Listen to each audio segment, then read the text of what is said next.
Hello everyone and welcome back. I'm Deziel and today we're doing the finishing on the coat project. Now I would like to start with my first finishing is to positionate a shoulder pad at the shoulder of my garment. And it's the place where I get the most complaint about the student because it's not fashion right now. But still I would like you to look at both sides of my coat.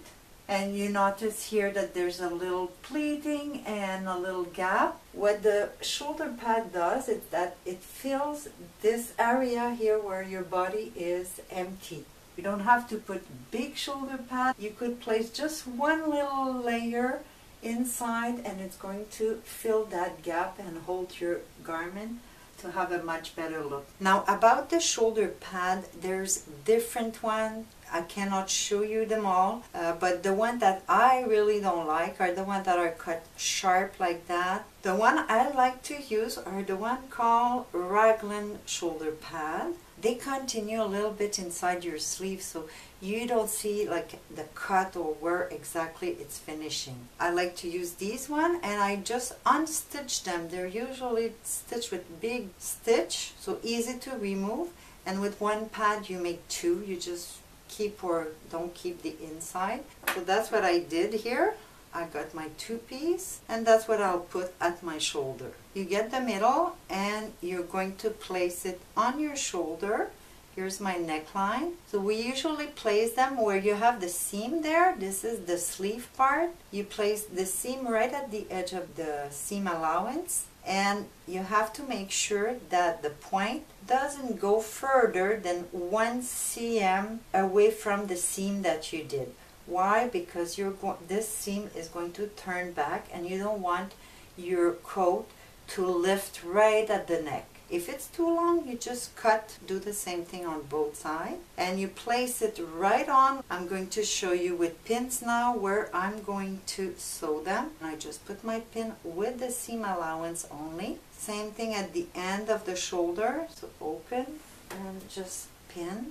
These are the two that you could put right away. The third place where we're going to tack, put it back on the mannequin. The seam allowance of the armhole are going towards the sleeve and maybe 5 or 6 centimeters further than the shoulder seam. You're going to pin to grab your shoulder pad, and now from the inside you'll be able to attach your pad to the seam allowance.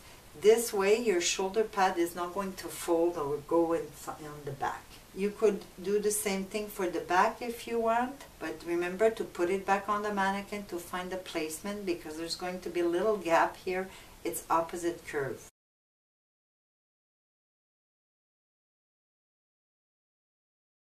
Now the shoulder pads are sewn to the shoulder, and as you could see it's only a little tack to hold it in place. It's not going to move after because it's between the two layers. Now before to put the inside with the outside, I want you to positionate or a little leftover of your bias that you use for seam allowance or a little ribbon that you have of about 7 or 8 centimeters would be fine. You're going to place it at the bottom of the pocket. I decided to put it right here. The way we're going to sew it on is by putting the raw edge with the raw edge of the seam. So come back, lift the foot, and then fold the bias to make it secure, and sew again over. This little cord is going to hold the pocket towards the front so it doesn't move from one side to the other.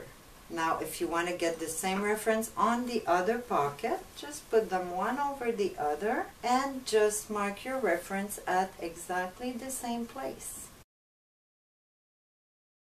We're now ready to assemble the outside with the inside, and we're going to start at the facing. Just a straight line. We'll do it on both sides. We do the first seam all the way top to bottom, and then you're going to open and do your understitch on the facing at 1 millimeter from the seam. Remember to grab all seam allowance with your facing.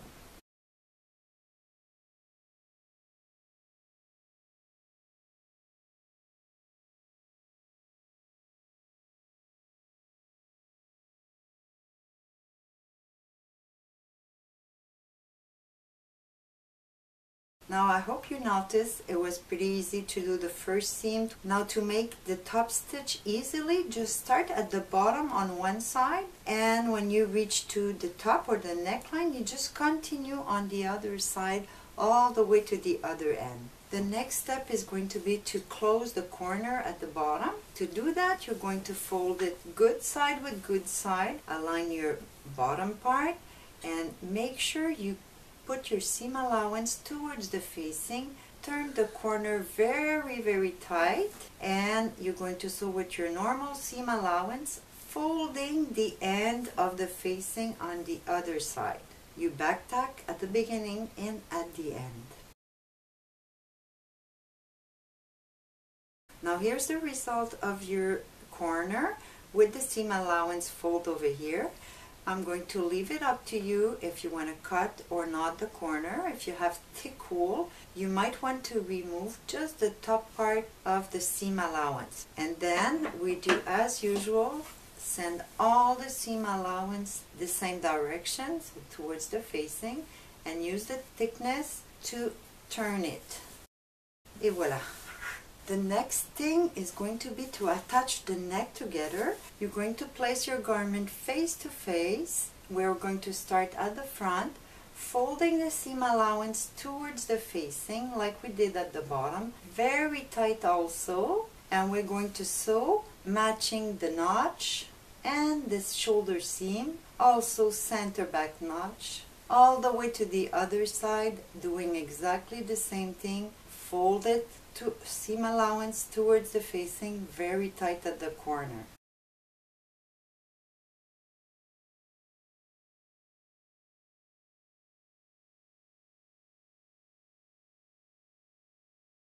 Now that inside and outside are attached at the neck, you're going to notch the neckline. About the middle part of the front neck is the more curved, and the first part of the back neckline. Like that. Then we'll be able to do the understitch. So from the top on the facing, grabbing the seam allowance of the neckline, and you're going to do it at 1 millimeter beside the seam. You're not going to be able to go all the way to the corner, so start as soon as you can and do the same thing on the other side. You go as far as you can.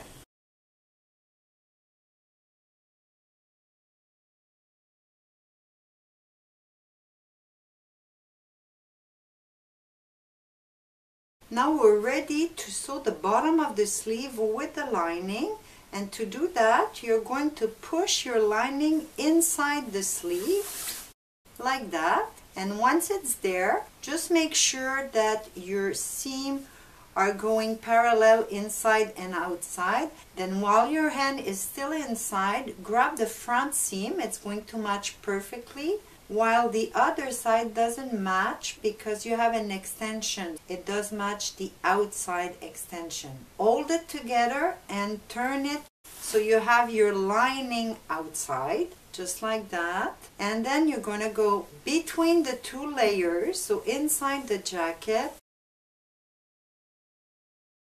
all the way to the bottom of the sleeves. You see my hands inside. Now again, align your seam, the front one, and grab the two seam allowance from the inside. When you hold it, you just pull it out between the two layers, so you have the wrong side of the fabric for both self and lining, and you're going to be able to place it around the cuff. Right away put a pin at the front seam to make sure you don't lose it and don't twist it, and you're going to be able to sew on the fabric, not on the lining side. You're going to start sewing at the front seam, and it's going to be easy to sew in a circle. The only little special area that maybe it's your first time, it's the slit area where you left the seam allowance open on both sides of the slit. So when you reach that point, you're going to have a little V opening. You're just going to do your normal seam, so grabbing the tip of the triangle, and just continue in circle all around your bottom of the sleeve.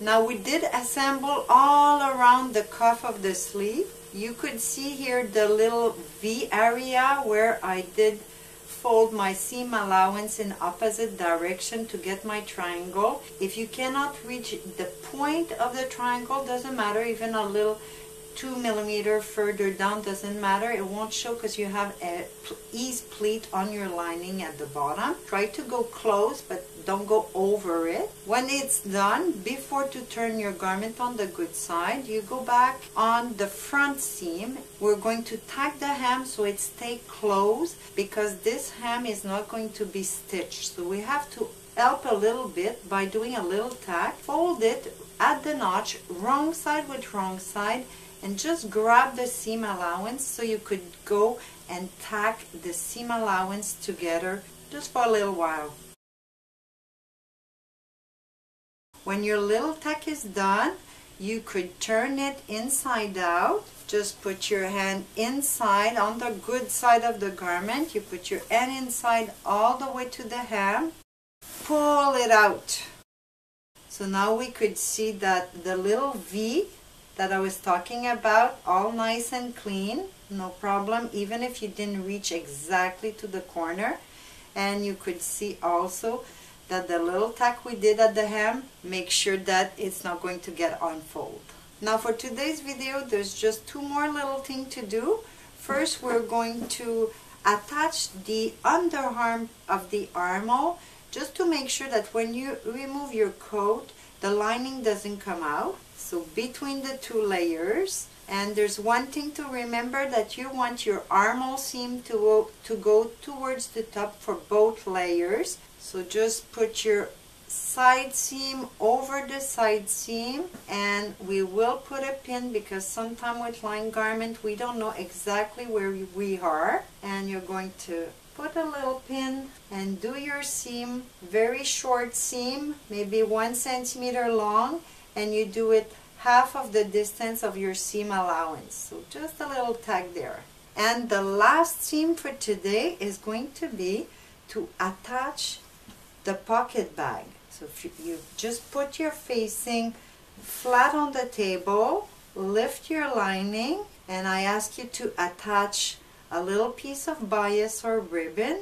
Now you're going to just fold the edge and attach it to the facing so you have a little loose and you keep a little bit of movement to your pocket. Just like that. So this way, with the little extra, you still have a little bit of movement with your pocket, and it's directed towards the front. That's it for today. I hope you enjoy. Make sure you watch my next video. I'll show you how to positionate your button and buttonhole and how to do the invisible hem for the coat project. Thanks for watching. I see you next time.